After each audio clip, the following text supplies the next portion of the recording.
Hello and welcome to the Neurology Nuts and Bolts podcast, a podcast all about constructing your career in neurology. I'm your host, Dr. Anh-Thu Vu from Drexel University College of Medicine.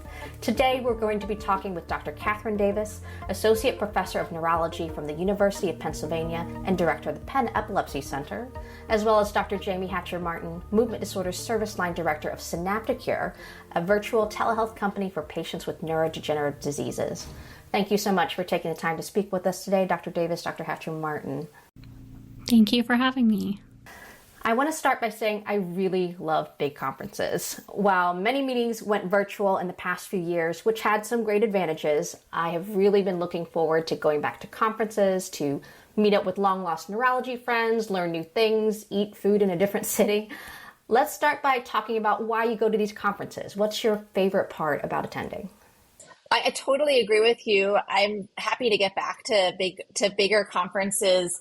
I think the favorite part of a conference has changed for me throughout my career, and I'm at the point where my favorite bit is to meet up with colleagues that I've worked with across the country and internationally for much of my career, but also to network with junior people. And I really enjoy the mentor-mentee relationships that often start at the conferences. Yeah, I would agree too. And I think it's changed for me over time. I started out as a resident, you try to go to you have like something for every hour of the day, and you go to all these lectures and you want to learn as much as you can. And I think as I've gotten further along in my career, it's the networking, it's getting into some more of the nuances. So a lot of the smaller work groups, getting into some more of the details is really helpful. I do still go see the posters, but I think I spend more time doing that on my own and less sort of specific times for that, just when I have a little bit of time here and there, but really focused on sort of ways that I can advance my career and then getting more involved with others and, where I can help as far as that goes. Now, with all of the conference out there, both big and small, how do you decide which ones to spend your hard-earned CME money on? So I can start on this one. It's difficult. Sometimes it certainly depends on the cost. I think that's probably true for a lot of us. Sometimes it depends on how often the conference is. So some of the conferences don't occur every year. And so when those pop up, those will be the first ones that I go to. I try to, because I'm movement disorders trained, I usually try to go to at least one sort of focused movement disorders conference a year, whether that's our big annual international one versus, one of the smaller local ones. I try to do that. And again, it depends on what I'm trying to get out of it. If there's a specific theme for the meeting that year, then I might be more or less likely to attend. And also location, right? If it's a location that I'm really interested in, I might make a little bit harder attempt to make it there. Yeah, I have a really similar approach. There's, I think, certain core meetings that I'll go to every time they're held. I'm an epileptologist, so the American Epilepsy Society is certainly the biggest meeting in epilepsy, and that's one that I don't miss regardless of the location. But there are also I also have a research lab, so there are more like niche research conferences that I also, some are only held every other year, that I also will make a really big attempt to make every single time, because they're so important to find out what's going on new in my research space and meet with collaborators and colleagues. And then for the bigger meetings like the AAN meeting, I think it does become more difficult to get to those types of meetings regularly. And I've evolved to the point where I go to when I'm asked to do specific things at those conferences. So, this year I happened to have gone to ANA and really enjoyed being a mentor in the K awardee sessions. And I really derived a lot of benefit and connections from doing that, which I certainly would do again if asked. And then similarly for AN, I'm giving a talk. I think that I'll take that opportunity to connect with people that I don't get to connect with on a regular basis within the epilepsy space. So both of you mentioned networking, and I think that's one of the big benefits of gathering so many neurologists together at these conferences is just that. So what do you think are the highest yield ways of networking at big events like this? And I'll give that to Dr. Hatcher-Martin first. So I think it's a couple of different ways. I think if you're early on in your career, often some of the best ways that I met people was with my own advisors. So I would go to, maybe particular sessions that they were at, or maybe they were actually giving a talk, or I knew they were going to certain sessions. And so I would try to go to those to get introduced to other people. I often tried to go to some of the smaller courses. So for example, movement disorders, they often do like an evening one where it's a little bit more relaxed and there's a lot more discussion. You review interesting cases, and often you'll introduce yourself in those, as opposed to sort of these bigger courses where you're just sitting and sort of passively absorbing all this information. Also, a lot of times the individual groups, like the movement disorders group or the epilepsy, whatever those specific groups are, a lot of times those are smaller and there's a lot more discussion in those. Or if there's particular areas of interest. So I knew I was, very interested in telemedicine. So I actually reached out to some of the subcommittees and things like that early on and said, hey, listen, I know I'm junior, but I'm really interested in this. Do you have any room for somebody to observe or to be like a junior member of this, where I was able to sort of sit in and really learn a lot about this and get introduced to a lot of people without having to sort of have a huge commitment of time or expertise, which I didn't really have at the time. But that's what really kind of got me in, is that one, I showed the interest, and then two, again, there's just these smaller groups where you really start to get to know people. And once you start that, it really gets the ball rolling. And then also applying for things, some of the fellowships that are available, like, I did a Palatucci, or Neurology on the Hill is another great one. I mean, you really work with people on that one a lot at AN, or other interest groups. There's a lot at the Movement Disorders, or International Movement Disorder Society, where I got involved in some of the interest groups that are there as well. Anything to add, Dr. Davis? I agree that you should really rely on and plan to connect with your mentors from your own institution before the conference. So establishing that expectation, or with someone you feel comfortable with, that's also going to the conference, like, hey, I'd really like to meet these people, or I'm really interested in getting connected to this space. And the mentors from your own institution, or that you've established from your previous time as a medical student, will be happy to introduce you. And that's something that more senior people really enjoy doing and feel, kind of uniquely qualified to do.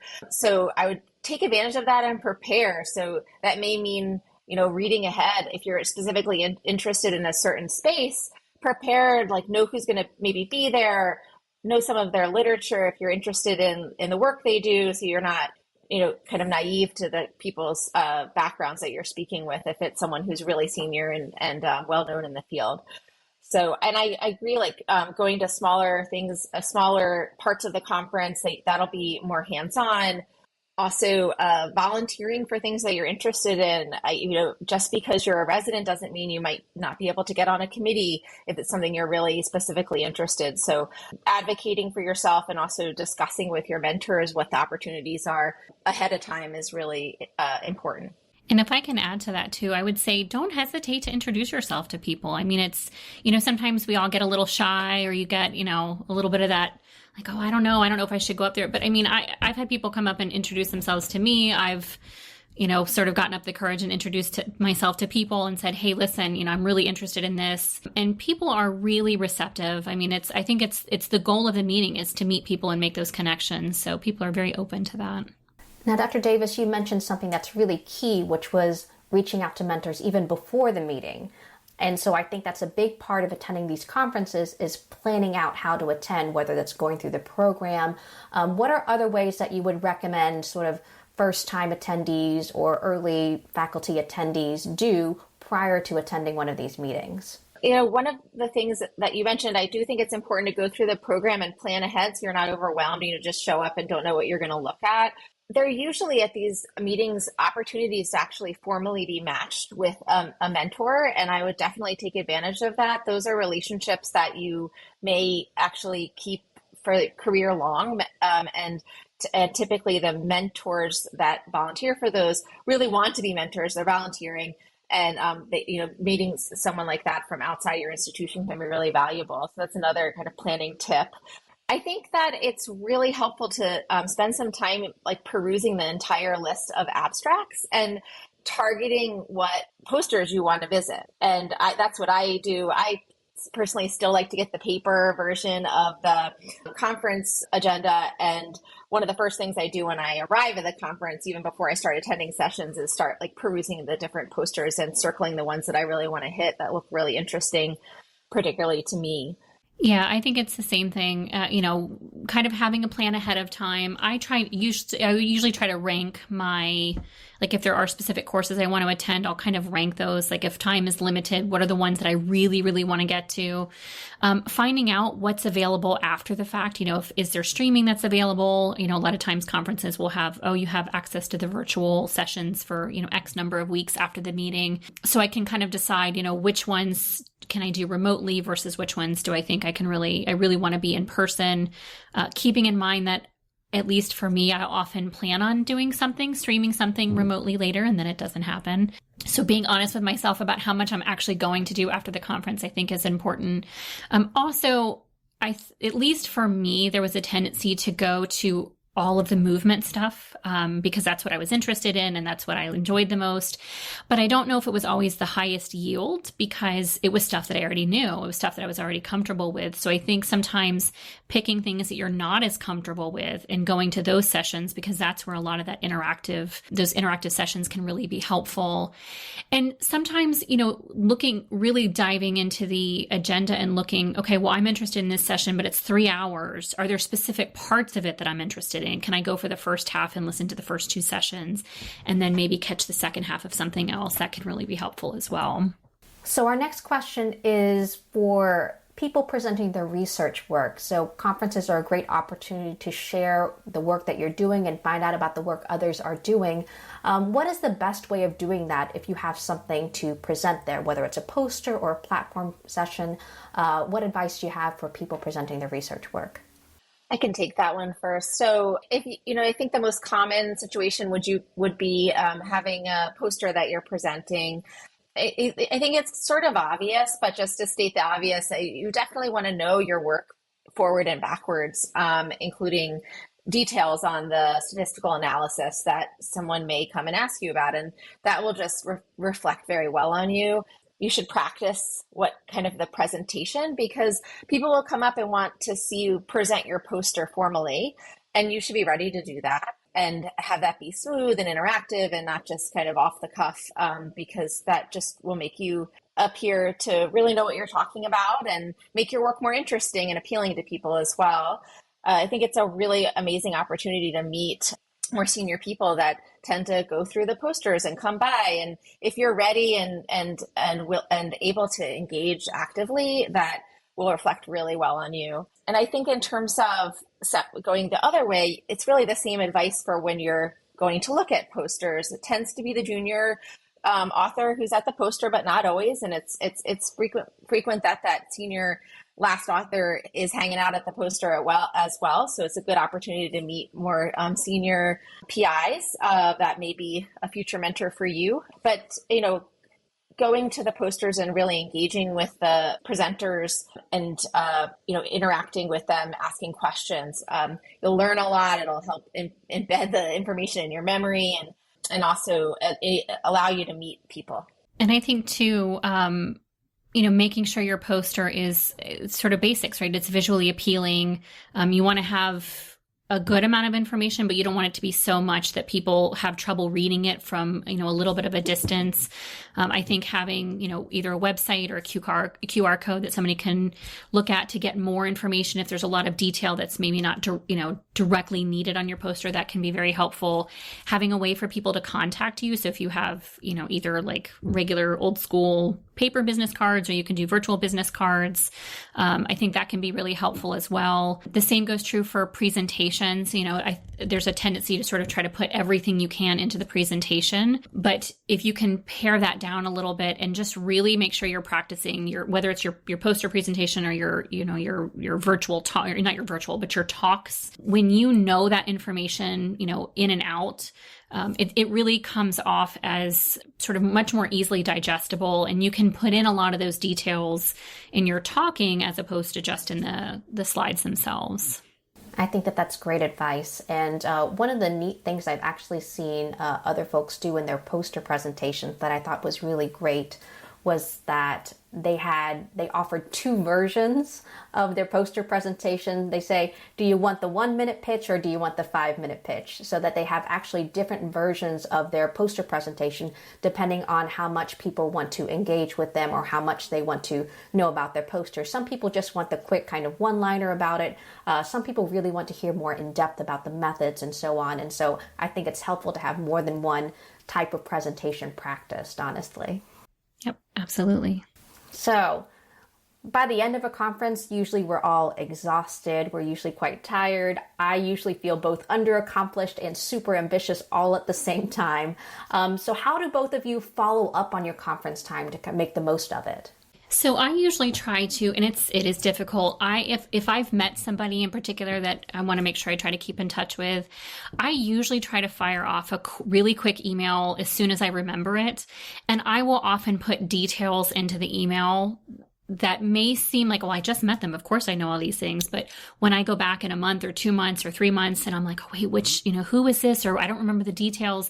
I try to put as much of that information into the email as possible. Or if I save their contact information, I might put some notes, into the contact, like, oh, we talked about, we both have French bulldogs or, whatever it is, just sort of little key bits of information so that when I go back later, I know some more personal details. I think that's always helpful. And I think it's helpful to have sort of if there's something specific that you're asking, then put that in the email. Don't just say like, oh, it was nice to meet you, but you can say, thank you so much for offering to introduce me to when we talked about XYZ. So you sort of have very specific information. You kind of have a specific ask, or, I'm so glad you reached out to me. I know we talked about me doing something, and, sort of put that information in there so that everybody, right? Because sometimes you're writing to somebody who's also met 100 different people, and, as exciting as you might be, sometimes it's hard to keep track of that. So I think it's helpful for both parties to do that. I really love about putting in a little detail about how you remember them. I do this at conferences all the time. I will run into somebody who was my attending a few years ago, and I will throw in a line, oh, it's been so long since I last saw you when I was a resident at Penn. And so I'll kind of throw them a bone to let them know how they know me, which I think they sometimes appreciate. Whether they need it or not, I'm not sure. But oftentimes I find that, some of my more senior mentors appreciate that. Dr. Davis, what do you think about how do you follow up on your conference time?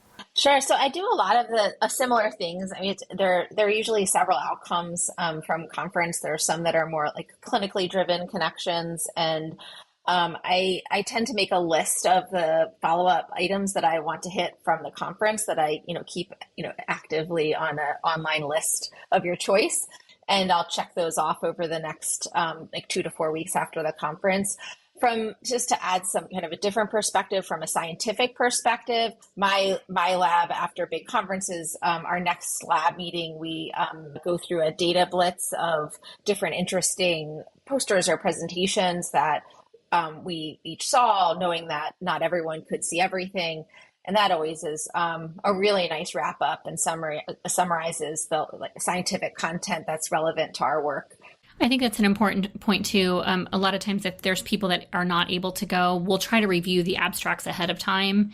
And if there's key abstracts that other people are interested in, we'll try to make sure we go to those posters.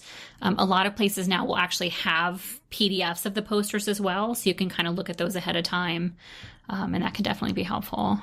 Yeah, just to add to that, on the clinical side, our center also for clinical updates does a similar summary after a big, more clinically oriented conference. So again, to bring everyone up to speed, not everyone could attend the conference. Not everyone certainly can go to all of the conflicting sessions. And so it's sort of a high yield follow-up from the conference. And to add one more thing, I'll often, if there's things that come up, let's say I'm in a session or I'm in a discussion and there's somebody, that brings up a specific topic or like, oh, there was another study that was published, I'll often try to look those up really quickly on my phone and then either email it to myself or just save it, bookmark those in a specific folder that's like follow up from this meeting, because I know I'm not going to read it at the time, but I know if I don't do it at that time, I'm probably going to forget as well. So if I can have all of those in one spot that I can easily reference back to, it takes a lot of the burden off trying to remember everything. So really, thank you both so much for taking the time to talk with us today. Are there any final pieces of advice that you have for any of these early attendees to conferences that will enable them to make the most of their conference time? I would say, it's always good to have a plan. It's always good to review all the information ahead of time and try to have as much of a plan as you can. But it's okay to be flexible. It's okay if there's certain things that you miss. It's really helpful to know what things are available after the meeting, whether it's virtual, whether it's, and how long that's available. Make sure you kind of mark that down, that you have 2 weeks or 3 months or a year, whatever it is, to review that information. And just keep a list, have, whether it's on your phone or, I'm still one of the pencil and paper to-do list people. I have one online too, but I still like to be able to cross those things off. So having just a list of that information can be very helpful. Just to add to that, I think that you're never going to feel like you saw everything or achieved everything you wanted to at a meeting. So don't be too ambitious. Make sure you enjoy yourself, actually enjoy the sessions, enjoy the scientific content, enjoy the interactions you have with others. But I really can't stress enough, as a first time or an early conference attendee, to put yourself out there and meet more senior people. It's really the best opportunity, and the senior people are there with dedicated time set aside to be at the conference. So they're not pulled in a million directions, maybe only 500,000 at that moment. And so it's really an amazing opportunity to catch one of these people and really talk to them. It's potentially a good early job search activity. So getting your name out there, particularly if you already know what field that you're interested in. If you are planning to go to do a fellowship, potentially setting up some specific meetings with people that could be a really good match to be a future mentor at a given institution. So those are other really important things to consider when you're planning to go to a conference. All right. Well, thank you so much for both of your time. I really appreciate it. And, I'll be at the AN meeting in April, possibly at the Movement Disorder Society in Copenhagen. We're still deciding. But if not, then I really do hope to catch up with both of you soon. Absolutely. It was great being here. Thank you. Yes. Thanks for having me. Neurology Nuts and Bolts podcast was created and produced by Sarah Schaefer. It is not recorded as an official podcast of any institution or organization. The podcast is unfunded. Opinions are those of the individual participants. Music by Audrey Knapp. Artwork by Shivani Ghoshal. Want more content like this? Be sure to subscribe to the Neurology Nuts and Bolts podcast to hear more about constructing your career in neurology. Follow us on Twitter @NeuroBolts and on Facebook @Neuro-Nuts and Bolts to stay up to date on new content and give us feedback on what you want to hear, and tell your friends. Thanks for joining us.